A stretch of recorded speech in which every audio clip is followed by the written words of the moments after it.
यवतमाळ जिल्ह्यातील मारेगाव शहर हे नेहमीच हिंदू मुस्लिम ऐक्य आणि सामाजिक सलोख्याचे प्रतीक म्हणून ओळखले जाते।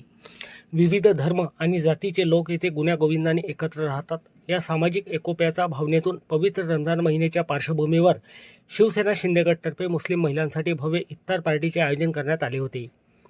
शिवसेना शिंदेगडच्या सौ चेतना विशाल किनेकर यांच्या पुढाकारातून मारेगाव येथील प्राथमिक शाळेत हा कार्यक्रम पार पडला। रमजान महिन्यातील 18व्या रोजाच्या निमित्ताने मुस्लिम बांधवांना शुभेच्छा देत आयोजित करण्यात आलेल्या या इफ्तार पार्टीत मुस्लिम महिलांनी मोठ्या संख्येने सहभाग नोंदवला। कार्यक्रमादरम्यान उपस्थित महिलांनी रोजा सोडून इफ्तार केला। तसेच मुस्लिम महिलांकडून नाज शरीफ पठण करण्यात आले। समाजात शांतता, बंधुता आणि मानवतेचा संदेश कायम राहावा तसेच सर्व मानवजातीच्या कल्याणासाठी विशेष प्रार्थना करण्यात आली। मारेगाव शहरात सामाजिक सलोखा आणि धर्मनिरपेक्षतेचा संदेश देणारा हा उपक्रम कौतुकास्पद ठरला। हिंदू मुस्लिम ऐक्य अधिक दृढ करण्यासाठी अशा उपक्रमांची गरज असल्याची भावना उपस्थितांनी व्यक्त केली।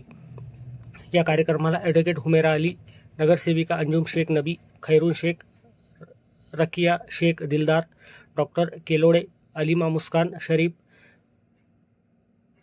उजमा शरीफ, नगरसेविका सौ तारा खालिद पटेल, कल्पनाताई गावंडे, महिला तालुका अध्यक्ष सौ प्रतिभा झाडे, शहराध्यक्ष साधना आसवले, प्रभाताई ढेंगडे, सोनाली शेंडे, कोमल सारिका चिकनकर, मंदाताई धोबे तसेच शिंदे गटातील महिला पदाधिकारी व मुस्लिम समाजातील महिला मोठ्या संख्येने उपस्थित होत्या।